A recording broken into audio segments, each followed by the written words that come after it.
Today's live stream is being brought to you by Clari-T Media. Support the San Francisco Dreamkeeper Initiative, recognizing and investing in the diverse Black and African American communities of San Francisco with a wide range of programs to support youth, families, seniors, and members of the Black LGBTQ+ communities. Dreamkeeper San Francisco is fostering hope for generations of Black people to feel free to dream boldly.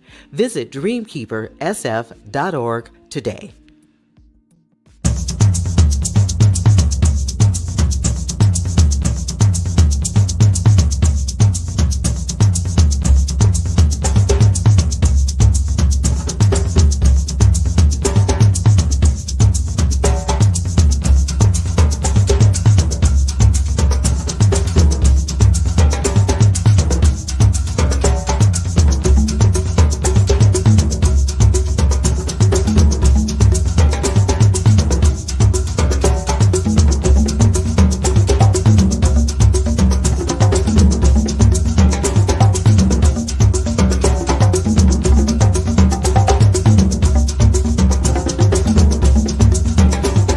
My name is Gwendolyn Brown, and I am Black San Francisco.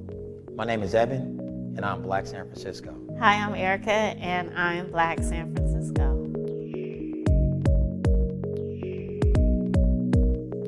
My hope is that Black San Franciscans realize they have the authority to claim stake. That just because the houses here are $1 million does not mean that we do not belong here, because the fact of the matter is we built it. I want to see Black people owning homes.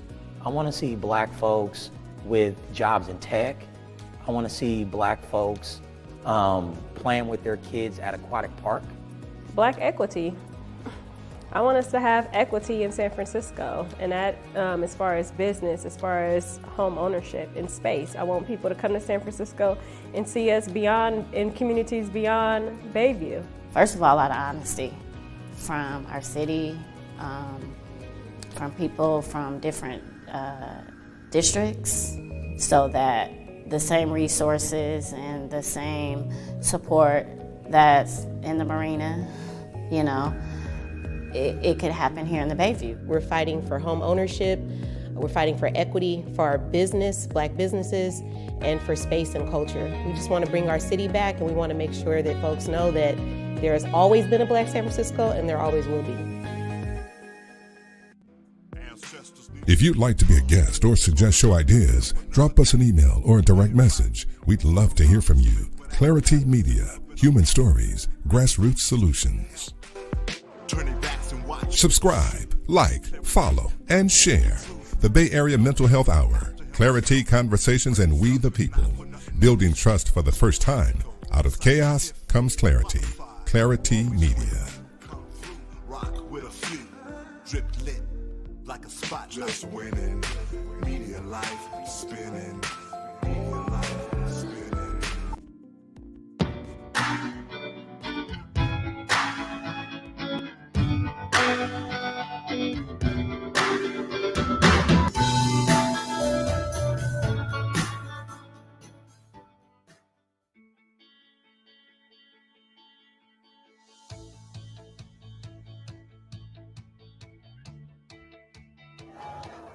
There's a lot of unique characteristics about Visitation Valley. It's just a unique part of the city. We're kind of tucked off in the corner of the city, right up against the San Francisco-San Mateo County line. Kind of borders on 101 on one side and McLaren Park on the other side. Visitation Valley is still one of the last blue-collar neighborhoods in San Francisco. A lot of working-class families out here.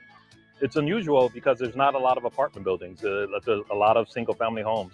Leland Avenue is a great business corridor. I see so much traffic coming through here and stopping off to grab coffee or a sandwich or pick up some food before going home. A lot of the customers, they're from the neighborhood, and they're like painters or mechanics, and they're kind of like blue-collar workers, a lot of them. Oh, the community is real lovely. It's multiracial, and hopefully we can just, look out for each other. There's such a variety of businesses on this block. You can get banh mi, you can get Buffalo Kitchen yummy Chinese food, you can get pork buns, you can get a sandwich. We have our library, we have our Bank of America with a parking lot. We have the Leland Market. You can grab anything as you're getting ready to prepare your dinner. We've got an amazing variety of food choices. We have some nail salons, and basically everything you need is here. A lot of these businesses up and down Leland are family owned, and the people that running them are family. So when you come here and you have an uncle and a nephew, and then you go across the street, and then you have the guy and his dad, and you have Lisa and her daughter working the dog parlor, and then you got Sam, and you know, it's very cool. The small businesses make this neighborhood unique. There's new businesses coming in. We have a great new coffee shop, Mission Blue, a gourmet chocolate manufacturing place. So the corridors has changed, and it's continuing to change. And we hope to see more businesses coming in the near future.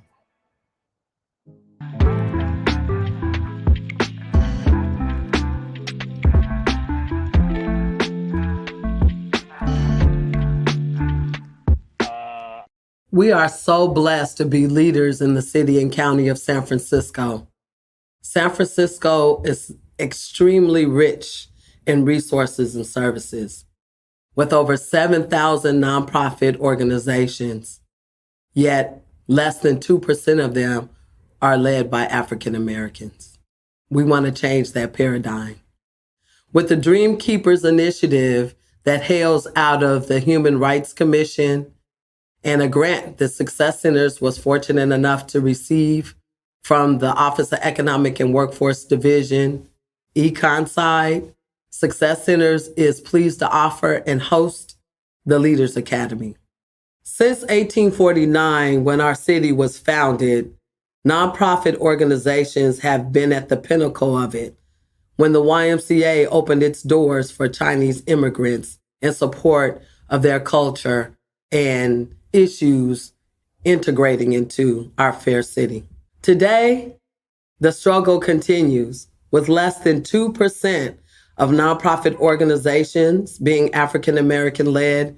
We have to change this paradigm because we know that over 85% of the services are catered to or directed toward African American residents.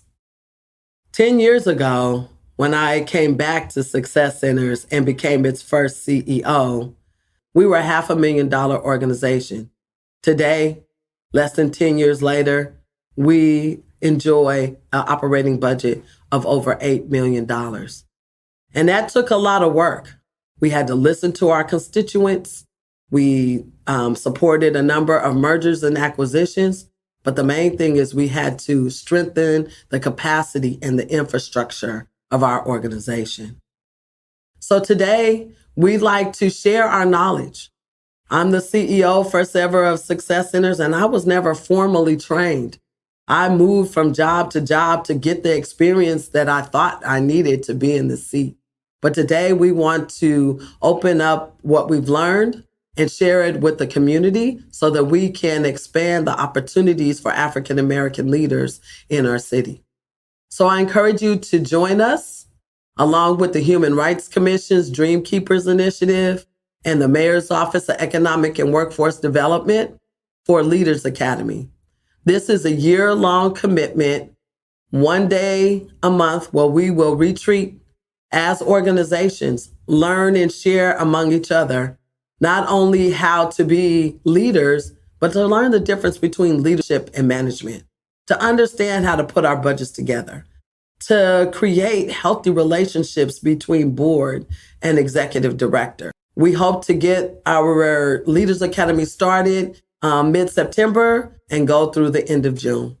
So if you have any other questions about this initiative, please feel free to go on our website at successcenters.org and click on the link. Thank you.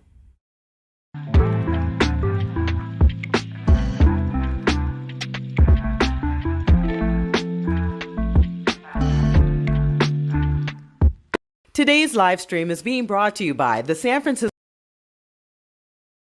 Today's live stream is being brought to you by the San Francisco Dreamkeeper Initiative Storytelling and Narrative Shift Cohort, supporting Black San Francisco as we dream boldly and tell our stories. BlackFacts.com, the world's largest encyclopedia of Black facts, and Clari-T Media, human stories and grassroots solutions, because out of chaos comes clarity. Clari-T Media.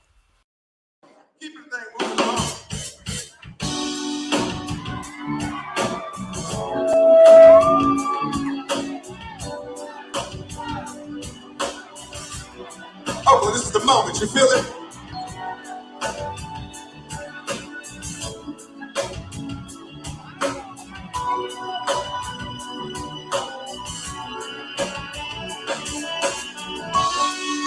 We want y'all to feel good, feel real sexy tonight.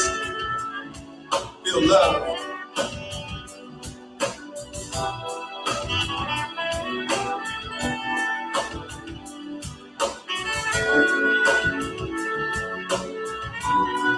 Y'all know it, sing along. I gave you all the love I got. I gave you more than I could give. Gave you love. I gave you all that I have inside. And you took my love. You took my love. Didn't I tell you what I believe? Did somebody say that a love like ours won't last? Didn't I give you all that I got to give, baby?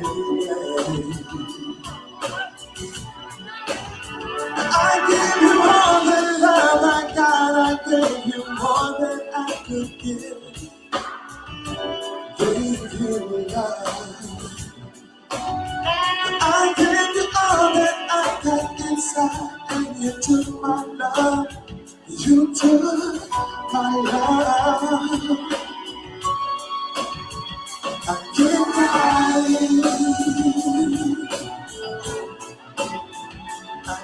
life for you. And there's nothing like you and I, baby. This is no ordinary love, no ordinary love. This is no ordinary love, no ordinary love.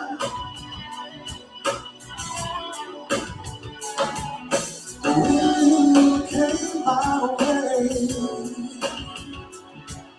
You brighten every day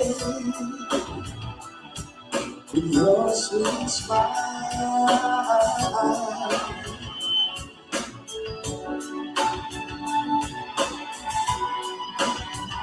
But didn't I tell you what I believe? Did somebody say that a love like ours won't last? Didn't I give you all that I got to give, baby?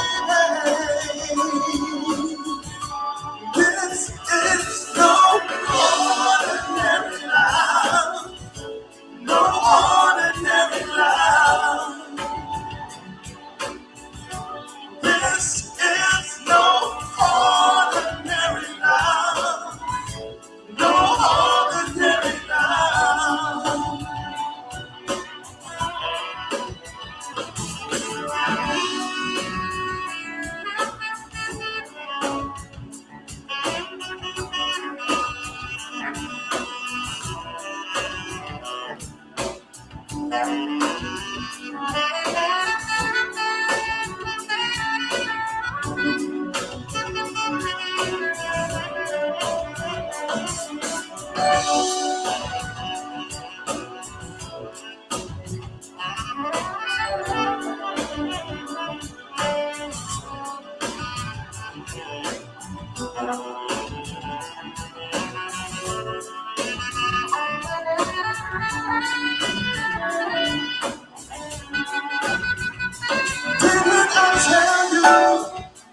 what I believe. Somebody say that love like ours won't last. Then I give you all that I got to give, baby. This is no ordinary love, no ordinary love. This is no ordinary love, no ordinary love. This is no ordinary love, no ordinary love. This is no ordinary love, no ordinary love.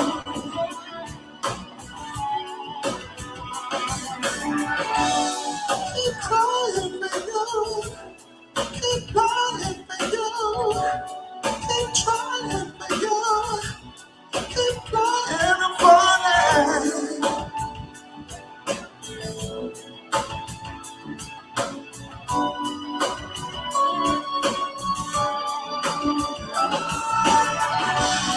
Keep crying for you. Keep crying for you.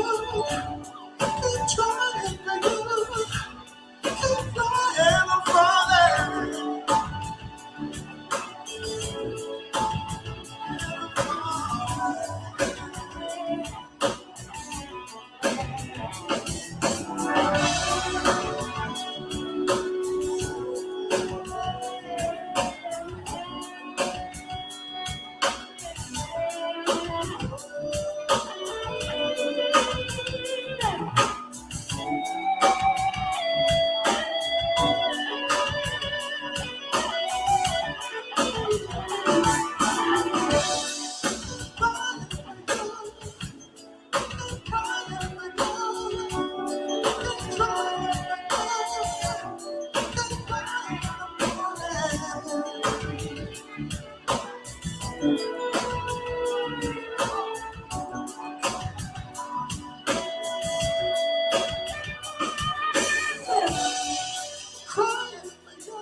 Black woman owned. Clari-T Media.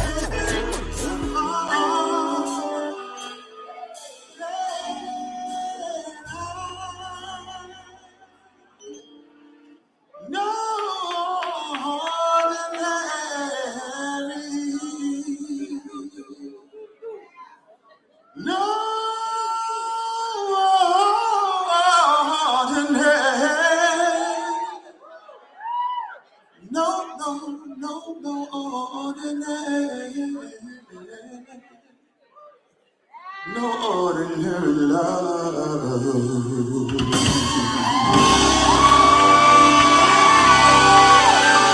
Tune in weekdays to the Bay Area Mental Health Hour on YouTube, Instagram, and on Facebook. You'll find us covering issues surrounding your everyday coping skills and your mental health and wellness. And remember, your mental health matters as much as your physical health.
The Buchanan Mall before, like, it was literally just grass barely even that, more of dirt. And it was just like a little alley. There were like a lot of gun violence and just like bad things. So my mom didn't let me go to that side. Come on. We need your input. So we're trying to do a project on the Buchanan Mall. We're trying to bring some life back to it, make it safe, do a project that the community could be proud of. You got a couple minutes? Come here. What's up? I didn't even know that was you.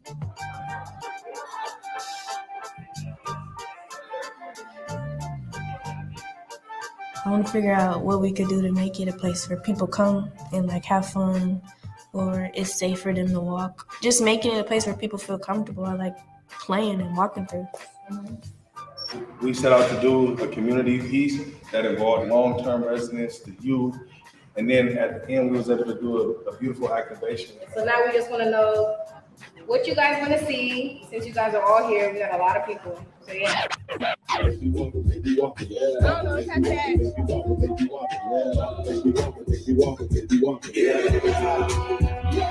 The stuff we have right now, that's our first step, a physical first step.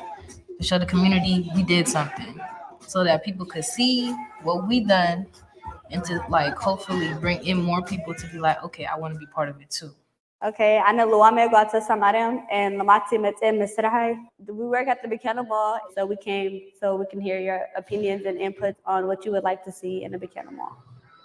My family's originally from Eritrea, and it's different in a way just because the cultural stuff, they actually come together. They meet up once a week, and I feel like everybody should do that to get to know their community. Everybody wants to make their community safer. Everybody wants a community that comes out together. I remember when we first started, I felt exactly like you felt, that it was too big. You know, there was nothing. There were just these ideas, just like we're doing now. And it became the Buchanan Mall. And the good thing about this is that the things that we can build onto this, you know, the ideas that you guys, especially the young people, are coming up with, they're wonderful ideas.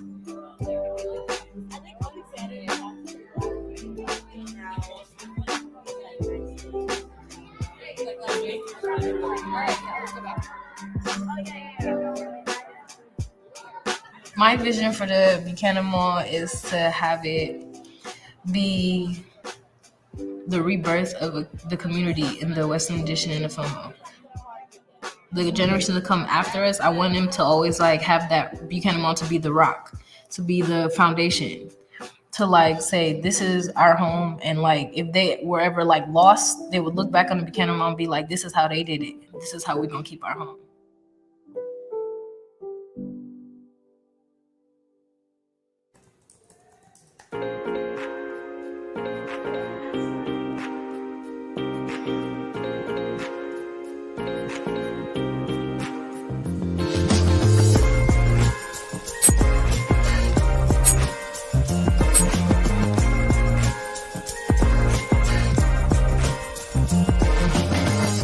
Hi, I'm Ken Granderson, and I'm the co-founder and chief technology officer of blackfacts.com. Hello, my name is Dale Dowdy, and I am the CEO and co-founder of blackfacts.com. There are so many ways that you can get behind blackfacts.com and help tell our stories with technologies that we own. We started Black Facts back in the Wild West days of the internet, 1997. We wanted to create a place where there's a one-stop shop for all things Black history. As technologists and entrepreneurs, we built our businesses on the internet, and we brought Black Facts along with us. We grew it incrementally alongside our other technology companies. It looks like a computer game, but surprise, this is a history lesson. While Black Facts is the world's first searchable online Black history site, back then I actually assumed that there were many other players in the Black history space that would have more content and resources than we did.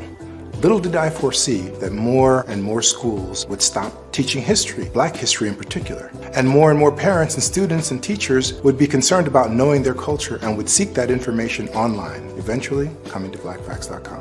Who knew that almost 25 years later, our site would be the #1 listing in all the major search engines with over 1.6 million monthly visitors? In 2018, when we realized that still nobody else had done anything even vaguely similar, we decided to focus our time, energy, and resources into growing Black Facts into what we always knew it could be. So, pick your metaphor. Google for Black stuff? Black Wikipedia. W.E.B. Du Bois Encyclopedia Africana. You get the idea. Since then, we've invested countless hours redesigning and re-architecting Black Facts from its original text-oriented system into an image and video-rich, responsive, and AI-driven content analysis, management, and syndication platform intended to empower journalists, educators, community leaders, and regular people to share our stories. Who's the astronaut? Because that's the first astronaut. So, we're raising funds to expand the depth and expertise of our team and to make strategic investments in marketing. With an expanded team, we have 8 potential revenue streams that we can execute on while still remaining relatively small. We need to get the word out that we've been here for 25 years, and over the next 25 years, Black Facts will become the ultimate resource for our shared history.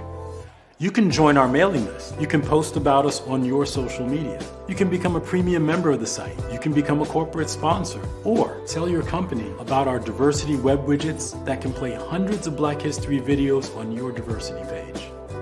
Black Facts is the place to go for all Black people throughout the world so that we can be informed, educated, inspired, and empowered in an era where more and more are realizing that we must create our own solutions to the challenges that we face. Let me hear the reading. Freeing yourself was one thing. Claiming ownership of that freed self was another.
Today's live stream is being brought to you by Clari-T Media. Support the San Francisco Dreamkeeper Initiative, recognizing and investing in the diverse Black and African American communities of San Francisco with a wide range of programs to support youth, families, seniors, and members of the Black LGBTQ+ communities. Dreamkeeper San Francisco is fostering hope for generations of Black people to feel free to dream boldly. Visit dreamkeepersf.org today.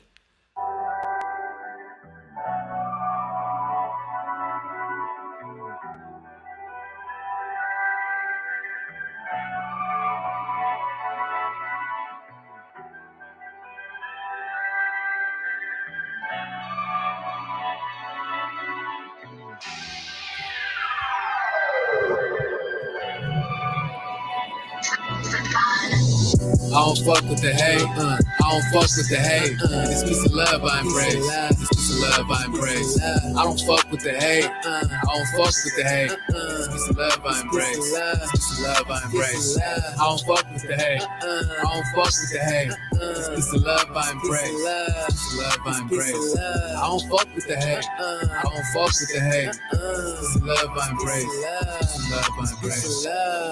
I'm on these peaceful vibrations, yeah.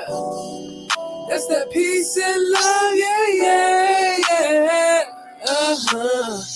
That be brother peace. I like to spread this peace. Okay. That be that energy, that be breathe them frequencies that my people need. That love and harmony will uplift the fallen humanity. Yeah, I believe. Yeah, I believe. Yeah, love is the highest frequency, but I done seen a lot of self-hate running through too many beats. I feel it's time to change things. It's time for some shifting. I'm begging this piece of love on a daily. I'm begging this piece of love on a daily. I'm begging this piece of love on a daily. We ain't fucking with that hate. Don't bring that hate around me. I don't fuck with the hate. I don't fuck with the hate.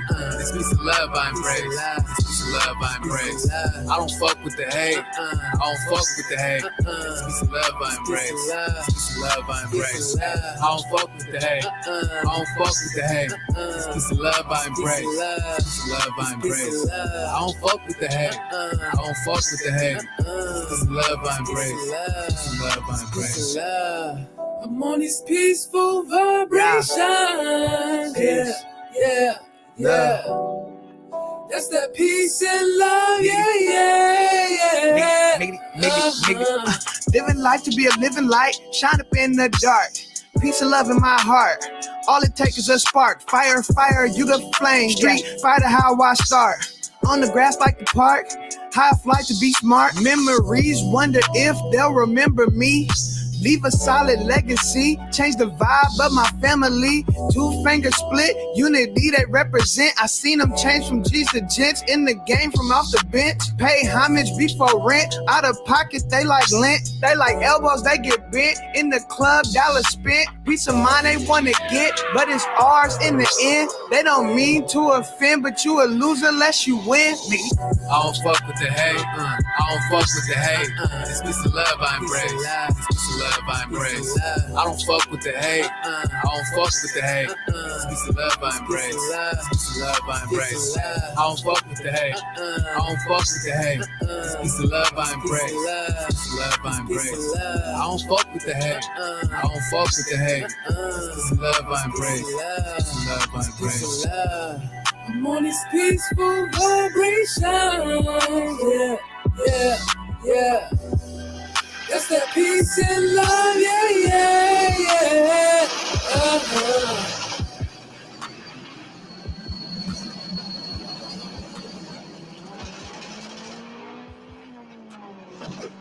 Can you swim?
The night I really had to deal with fear, and what I was consciously getting into was the night the 16th Street Baptist church was bombed. The 4 little girls were killed.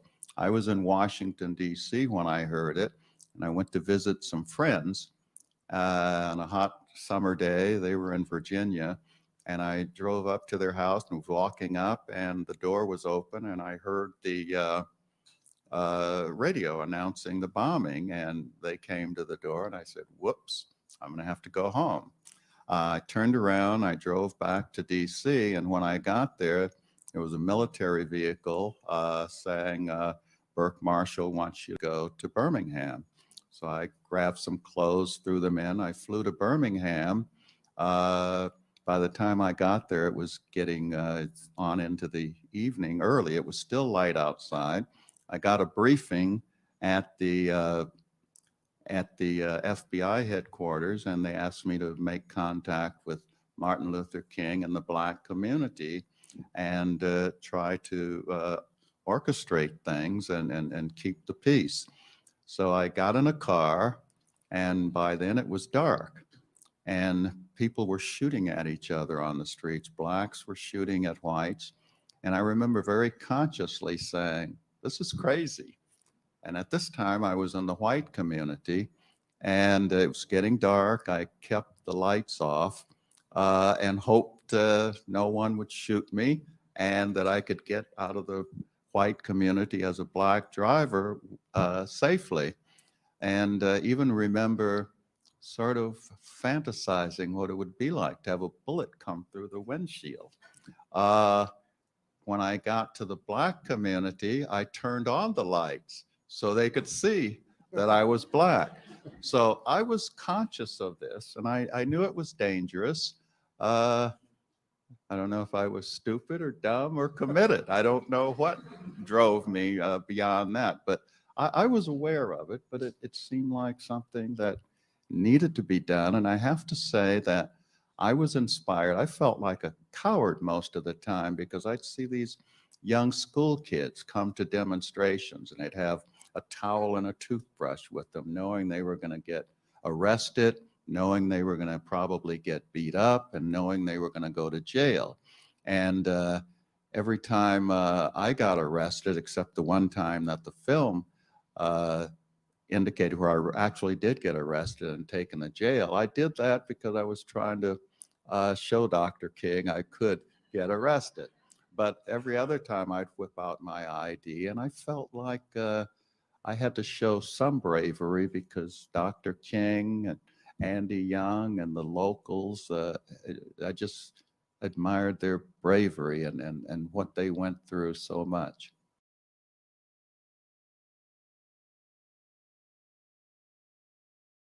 Today's live stream is being brought to you by the San Francisco Dreamkeeper Initiative Storytelling and Narrative Shift Cohort, supporting Black San Francisco as we dream boldly and tell our stories. BlackFacts.com, the world's largest encyclopedia of Black facts, and Clari-T Media, human stories and grassroots solutions, because out of chaos comes clarity. Clari-T Media. Masks reduce the spread of COVID-19.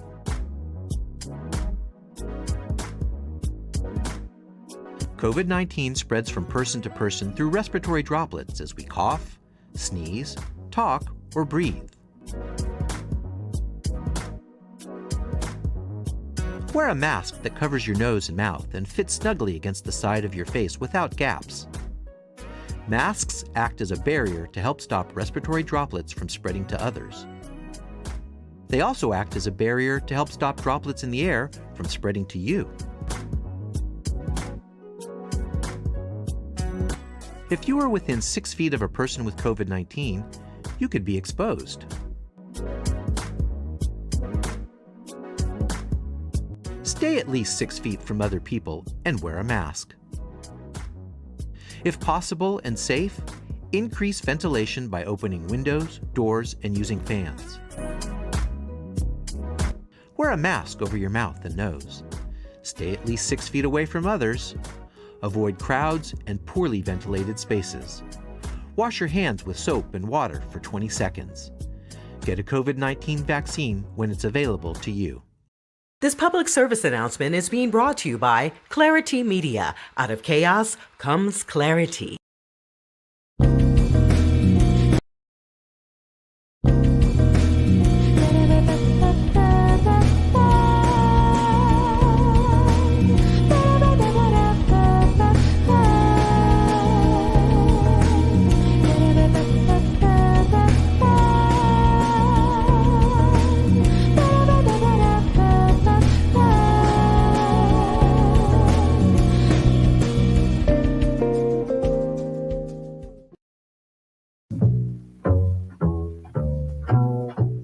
Welcome everyone to the 2021 San Francisco Public Works Black History Month celebration. Althea and I are the co-chairs of this year's committee. We will be in conversation with President Shaman Walton. Welcome everyone. President Walton was elected president of the San Francisco Board of Supervisors in January of this year, having served as supervisor of District 10 since 2019. Prior to his service as the District 10 supervisor, he served for 8 years as executive director of the Bayview Hunters Point nonprofit Young Community Developers, YCD. President Walton also served as president of the San Francisco Unified School District's School Board, having been elected to the board in 2014. President Walton was born in San Francisco and from an early age lived in Bayview and Potrero Hill public housing. He has worked in District 10 neighborhoods for decades and has witnessed firsthand the challenges our community faces. And without further ado, we welcome President Shaman Walton. Well, first of all, I just want to say thank you so much for having me this afternoon. I appreciate the invitation. I'm excited to be able to engage with all of the employees at the department. I want to say happy Black History Month and just let you know that I'm thankful for all the work that you have continued to do throughout this pandemic on the front lines, consistently working hard to keep our communities clean and safe. And so I want you to know that we thank you for your service and that we appreciate you. And I just want to just touch on one thing, and that is when Dr. Carter G. Woodson started Negro History Week, he wanted to ensure that everyone knew the accomplishments of Blacks in America, but more importantly, the fact that Black history was actually a major part of history here in the United States. And so this is not just a 28-day portion of the year, but this is actually something that is happening consistently 365 days a year. Black history is being made. Whether having our first woman elected mayor, our first Black Asian woman vice president, or our first true plan for reparations, including creating a working group specifically charged with addressing injustices and prioritizing ways that will overturn negative outcomes for Black people here in San Francisco. None of this will be possible without recognizing that our lives do matter, we need major change, and we are a big part of history. So thank you so much for having me and looking forward to the discussion. Given that the theme of this year's Black History Month celebration is the Black family, please share with us one of your first memories you have of celebrating Black History Month with your family. Thank you for the question. And for me, being raised by a single parent, I was just excited at the different books that my mom would bring home during Black History Month. She was very big on reading and early literacy. And so for my youngest memories are of her making sure that we read Black books consistently, but I particularly remember her making sure that we read certain Black books during Black History Month. And I think that was very important for me, and it gave me an opportunity to actually start learning more and more about our culture and our history here in the United States beyond slavery at an early age. And that was important and exciting for me at a young age. Thank you, President Walton. Your mother knew the statement that maybe some of us know well: leaders are readers. So she planted that seed, and look, you have been a leader for many years. So thank you. Thank you to your mother. We honor her in Black History Month and every month. So the next question: what does racial equity, inclusion, and diversity mean to you? How do you apply those definitions to the work that you do and the people you serve? Well, we have to look at equity, inclusion, and diversity beyond equality. I think a lot of people make a mistake of thinking that equality and equity are the same thing. And in fact, there's no way that you can achieve equity if you're going to say and believe that people start from the same starting line, because that's just not the case. And so to achieve real equity and diversity and inclusion, you have to understand that people start from a different starting point, and that some folks are going to require deserve and are owed more resources, owed more opportunity if we're going to achieve equity, simply because they were behind in their starting point. And that is a very important thing to note. And so we have to provide those real, true, tangible resources and opportunities for folks who haven't had the same level of opportunity to be able to get ahead. And that applies to the Black population in San Francisco, that applies to the Latino population, that applies to certain Asian populations here in the city, because a lot of folks haven't had the same starting point. So the equity portion is making sure that the resources and supports go above and beyond for people who need them the most. The inclusion part is to make sure that with every opportunity that you put policies in place that are going to also let those folks be at the table, because it would not happen without the right policies and the right strategies. And the diversity portion is, of course, making sure that everyone is included in those opportunities and that you provide for a space for all voices, all opportunities, and all that we do. President Walton, on January 8th of this year, you were elected president of the San Francisco Board of Supervisors. Congratulations for being the first African-American man elected to this position. This is exciting for all of us, especially as you have a proven track record of creating positive change in the community you serve.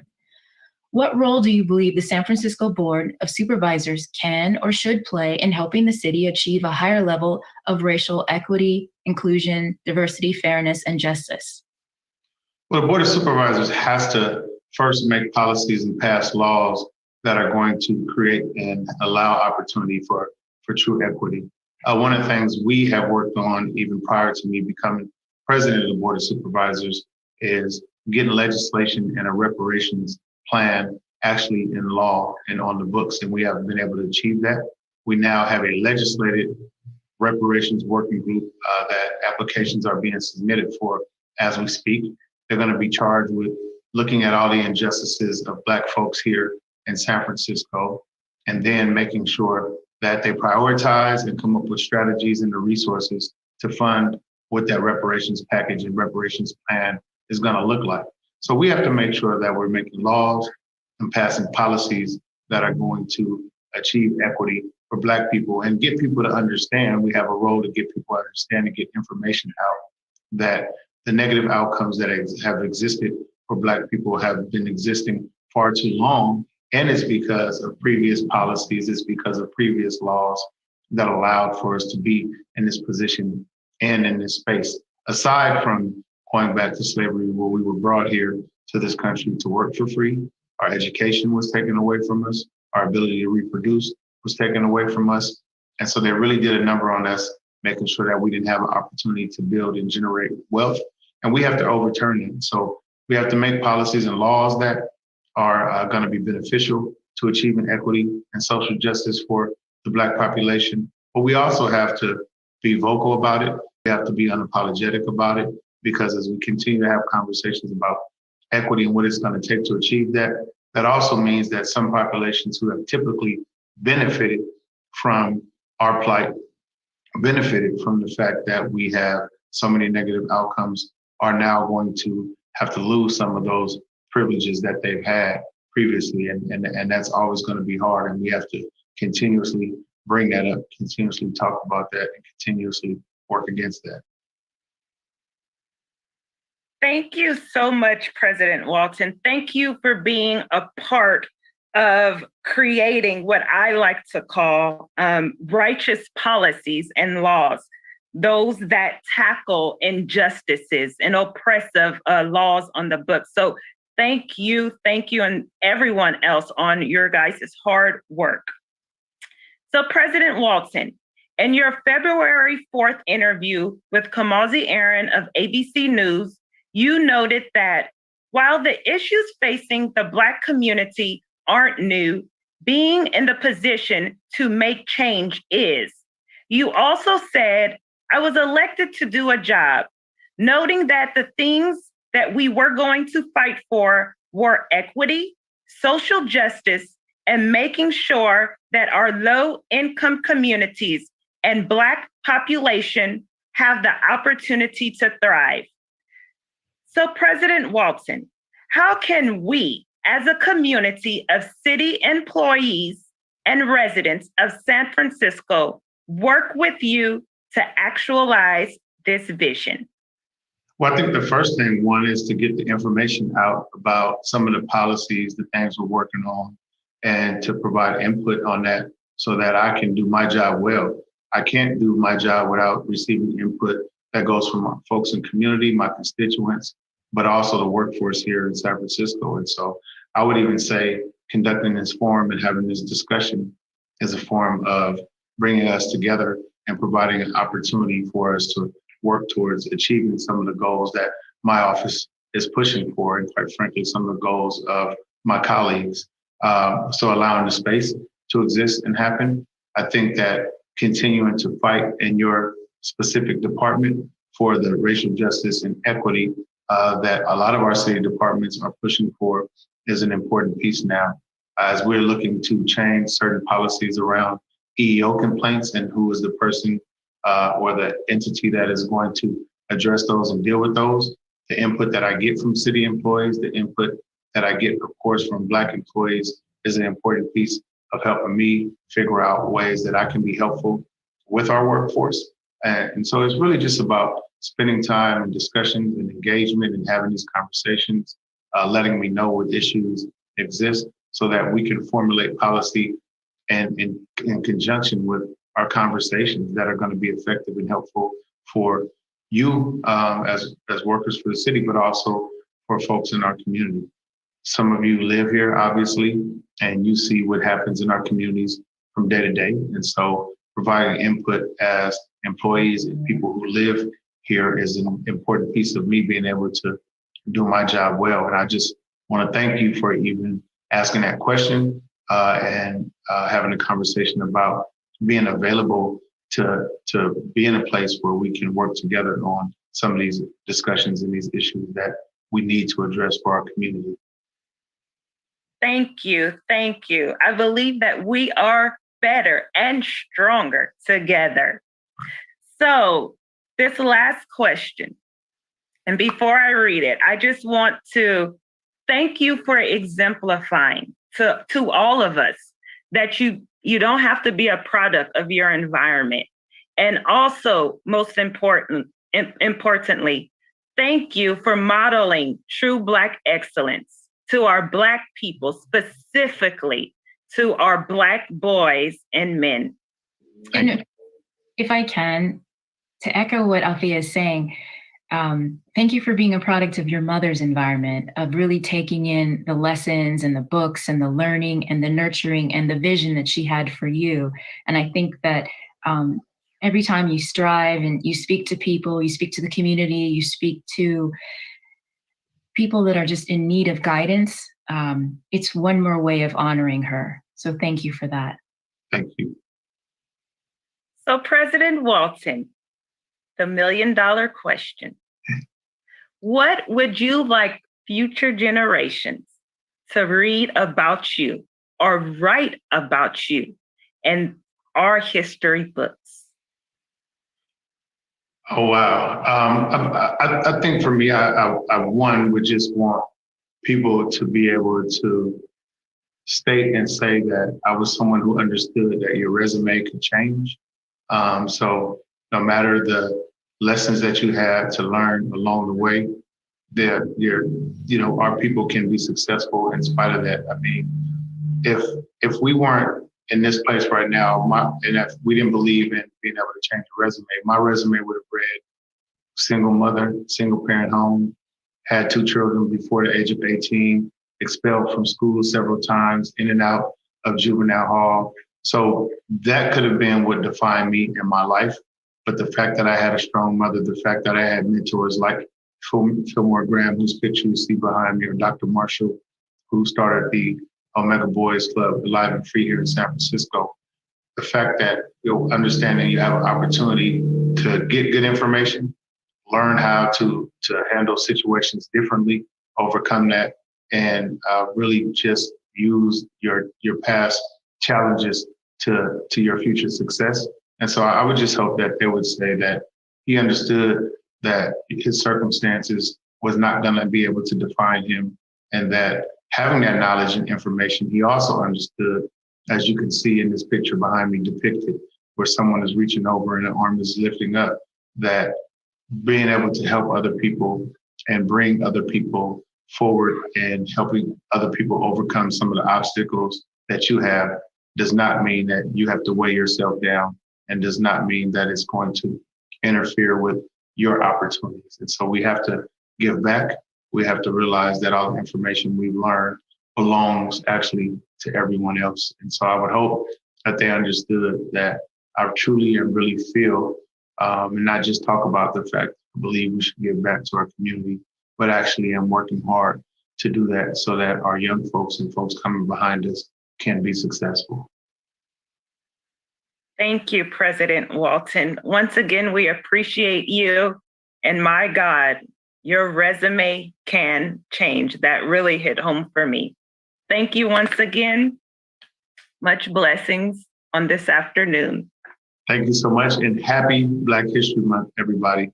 I appreciate all the work of the Department of Public Works. Thank you, President Walton, for being in conversation with us. Co-Chair Althea O'Brien, Alicia Willis for the San Francisco Public Works Black History Month Committee. Thank you. Black woman owned. Clari-T Media. If you're hungry for some real home cooking, then Chez Soul is the spot for you. Located on Madison Street in downtown Fairfield for the past 12 years, this restaurant got its start in an unconventional way. A friend of mine, her name is Georgia Tackno. We used to cook together years ago, and we had lost track of each other, and we just so happened to run into each other one day at the grocery store, and she told me about her adventure, that she wanted to start a restaurant. Hungry for some Southern favorites? Chez Soul has what you're craving. Raised on these traditional Louisiana dishes, Cheryl has switched up some of her recipes to satisfy a richer palate. We have Louisiana style, Cajun, Creole. Our specialties here is like shrimp Creole, crawfish etouffee, seafood gumbo, and we also serve fried chicken and fried fish. The favorite menu item here is fried chicken, along with the fried catfish. My favorite food here is the seafood gumbo. I just love gumbo. I'm a soup type of girl, you know. My family, we always had gumbo. It was like a staple there. When our customers walk through the door, we want them to be treated as a family member because they'll remember that over the food. Clari-T Media, our stories, our solutions.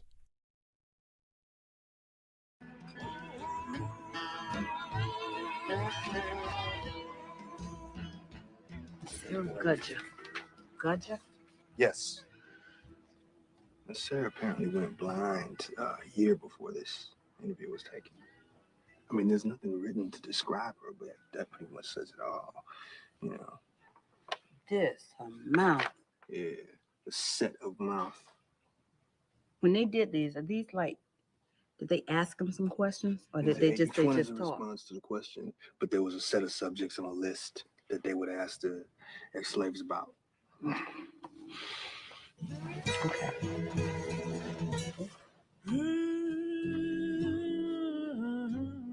Action. Sarah Gudja, Slave Narratives, Volume 11, North Carolina. I sure has had a hard life. Just work, work and work. I never know nothing but work. I never knows what it was to rest. I just work all the time, from morning till late at night. Work in the field, chop wood, hoe comb. Sometimes I feels like my back surely break. Honey, you can't know what a time I had, all cold and hungry. Oh no, I ain't telling no lies. It's the gospel truth, the gospel truth, the gospel truth.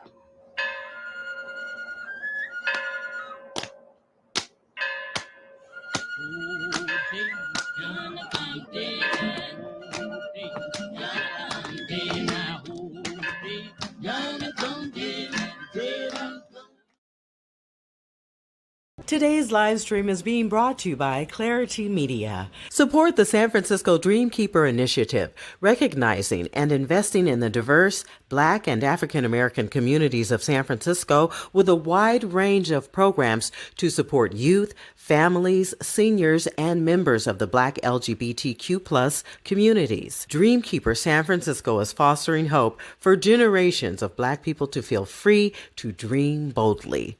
Visit dreamkeepersf.org today. Everyone around me in my life told me that I would have a better life when I came to San Francisco.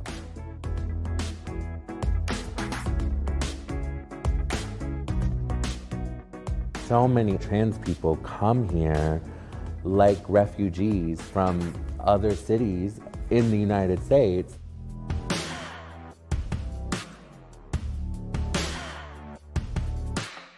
As a Black trans woman, as a teenager in San Francisco, I learned very quickly that while San Francisco affirmed me legislatively, socially, I had walked into job interviews and been laughed at.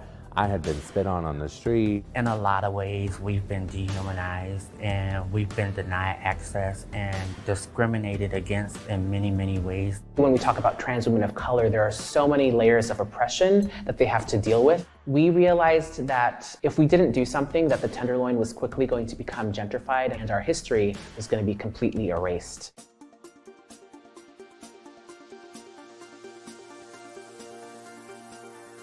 If I could describe the transgender cultural district in one sentence, it would be for us, by us.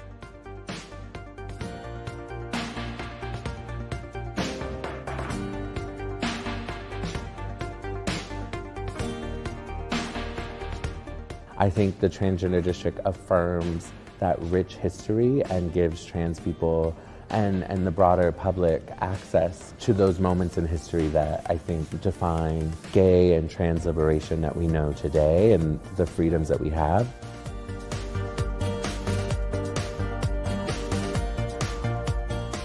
I think the work that's happening in the transgender district is laying a foundation for transgender-owned businesses and for transgender people to have housing and be in a area that celebrates their existence and their lives and provides opportunity. What trans people have to look forward to is having a place where they can come to and say, like, you know, this is for me.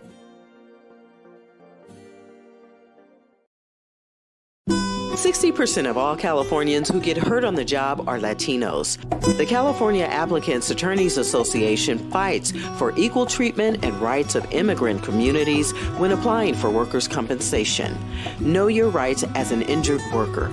Visit cAAA.org or call 916-444-5155. This is paid for and sponsored by the California Applicants Attorneys Association.